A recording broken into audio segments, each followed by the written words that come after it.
Hello my adventurous peeps, this is Kat aka Kakibot, and today we are in Perth. We are going to be spending the day here. I think this is a place in Scotland that is a bit underappreciated, and that's not really fair because I think Perth has done quite a lot to bring people in. There's a whole new museum, there's a beautiful art gallery. I'm not going to be able to do everything that there is to be done in Perth in one day, but I'm going to prioritize the things I am the most interested in. And obviously, if you're missing something that you especially love, leave a comment in the comment section and people can do some further research down there. If I was to tell you two important things about Perth, one of them would be that it has gained its city status only in 2012. This was during Queen's Diamond Jubilee celebrations, so it was a bit of an extra little gift to Scotland. So yeah, it's been a city for almost as long as I have been in Scotland, so that's kind of cute. And also, this is the birthplace of my alternative universe husband, Ewan McGregor. This is a city that's pretty easy to get to from both Edinburgh and Glasgow. On train, it takes about an hour from Glasgow and an hour and a half from Edinburgh. So if you're looking for a cool little day trip, keep watching. I'm gonna give you some cool tips and hopefully gonna get you inspired to visit Perth. Let's explore.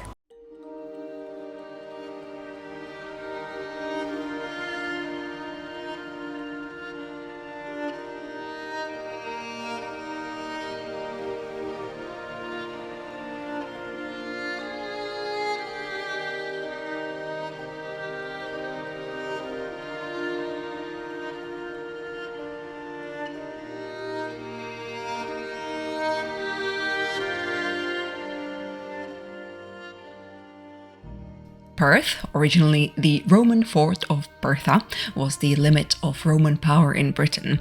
They never made it any further north than this, being fought back by the Picts. It's always been an important centre of both trade and politics, actually stood as the capital of Scotland between 9th and 15th century.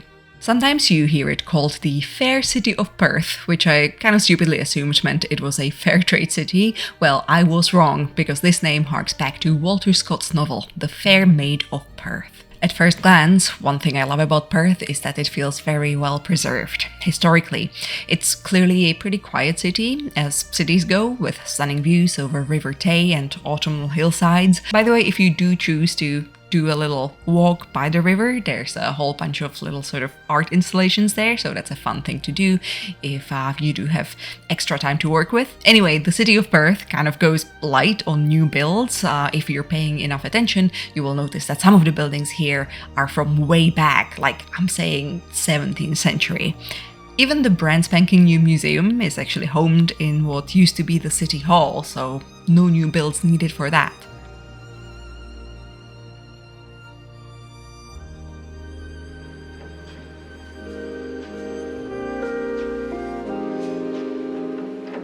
This is where you can see the Stone of Destiny, historically used in royal inaugurations of Scottish monarchs at the Scone Palace, where we shall go later.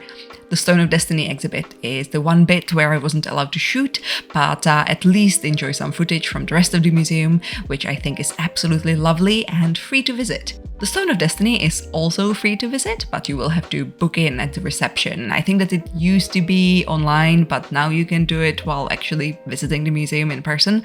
Someone has actually recently tried to damage it in an incident that led to this part of the museum getting closed to public, which is why there are some extra security measures in place now.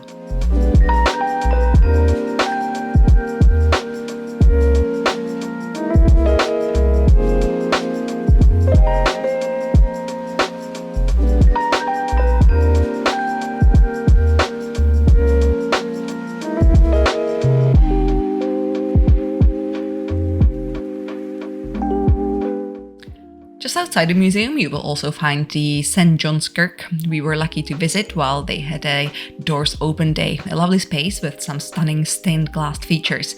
Also, I ran into one of you here and it was just the sweetest, so thank you for saying hi. I always appreciate it. Perth also has a beautiful art gallery, and I did go there, and then I accidentally deleted the footage, and when I came back, they were closed.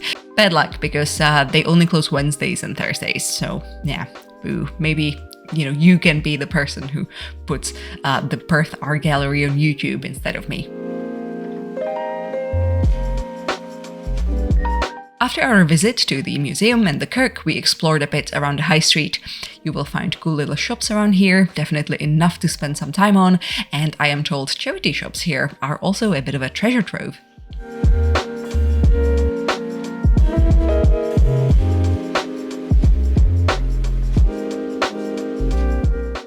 We also re-energized at Bramblers, a coffee shop and a bike fitting studio featured in the Indie Coffee Guide. And honestly, it was one of the nicest coffees I had in a while. And the OT cookie felt healthy in a good way.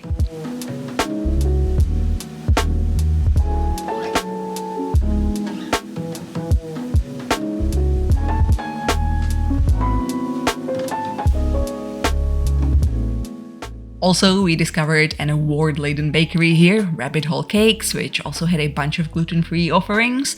I tried the school cake, which was perfect in its simplicity, so moist and buttery, it pretty much managed to make the paper bag entirely see-through by the point we got to eat it.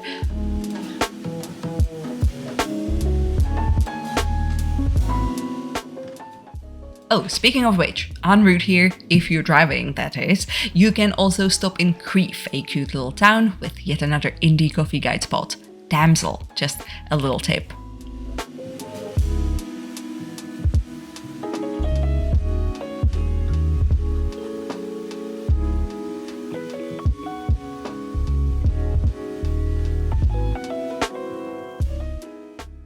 But back to Perth, which this video is about.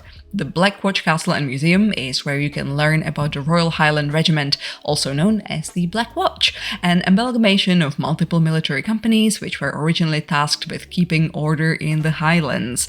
This origin and later their participation in Britain's war efforts is obviously something that is political, so I'll leave it to you whether it is something you want to pay £13 for. I enjoyed learning more about the day-to-day life of the regiment's members and walking around the castle, plus it is close to one of Perth's massive parks, which look amazing in autumn.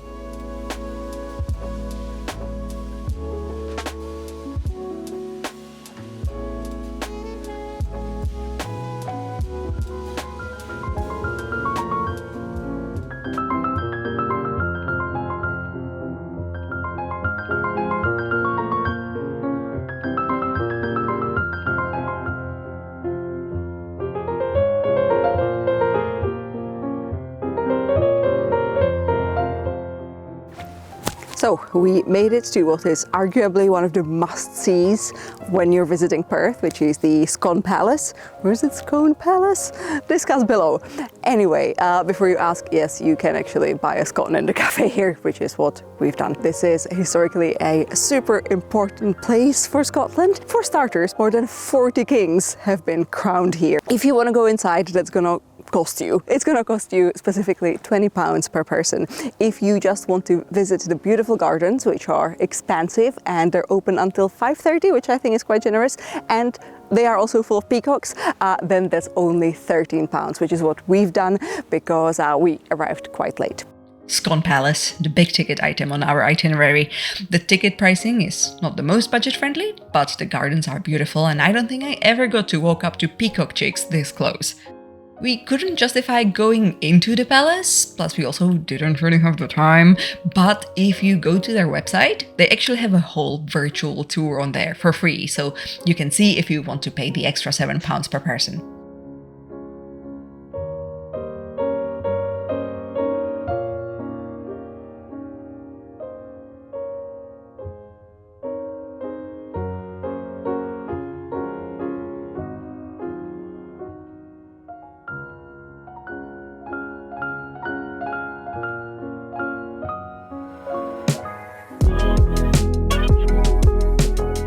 For dinner, I thought I'd find somewhere unique. Lamesa, a Scottish-Filipino restaurant on the high street where we enjoyed the lovely service and of course some very good Asian food. Mine was the grilled beef rice bowl and Simon went for one with 3 types of meat cooked 3 different ways, which sounds and tastes very luxurious, doesn't it?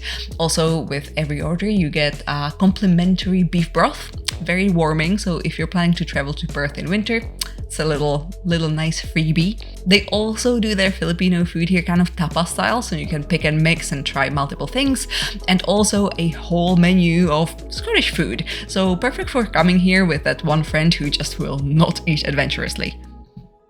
Now, my final verdict on Perth is that I think it actually makes a really nice day trip. I think that especially from Glasgow, because it is only an hour away on train and it is a very pleasant journey. I think that if you are based in Glasgow, you should give Perth a go. If you're based in Edinburgh, then obviously it becomes a bit of a longer schlep, but it's still worth it. I think that maybe at that point it might be nice to like stay overnight, explore some of the areas around. I'm going to mention one of my favorite places in Scotland ever, which is Dunkeld and the Hermitage Forest. Those are really close to here, so if you did find a place to kind of like base yourself in Perth, you would probably make life a lot easier on yourself, because getting to Dunkeld from one of the main cities from the central belt is actually kind of a pain in the butt. So that's what I would do. Anyway, I think that Perth is beautiful. There's a lot of stuff here to do. The only thing I'm gonna say, on a Sunday, most places are closed. It is Sunday right now, and you probably could see from some of my b-roll that it is very dead. But that's fair, you know, it's a small city, 50,000 population. that's how you yes. Well, it is a city now. It's been for over 10 years. You know, for Queen's Jubilee, that was their gift. If you want to see what this beautiful place is all about, then head on over to my Patreon. I usually have a monthly bonus video over there, so if you're enjoying the content on this channel, you should check it out. You can become a free patron and just kind of like browse through all of the videos I have on there by now. There's probably about like 15 now, so if you become one of the paying patrons, you're actually unlocking quite a lot of content. Anyway, if you want to just kind of support me without throwing money at me, you can always like or share or comment. You can also head on over to my Instagram, either Kakibot for more of my nerdy illustratory stuff, or Kakiblog for my sort of life in Scotland, bloggy, picturey, storytimey situation. Yes. Anywho, I would be really curious to hear if you've ever been to Perth, what you thought, or if this video made you inspired to come here. And yeah, if you've been, share more tips on what to do here, where to eat, and then, you know, people can get even more inspired in the comment section. As always, you know, make this a little community thing. Okay, that is it from me. Thank you so much for joining me. This has been a lot of fun. Hopefully you had some fun as well, and I shall see you soon.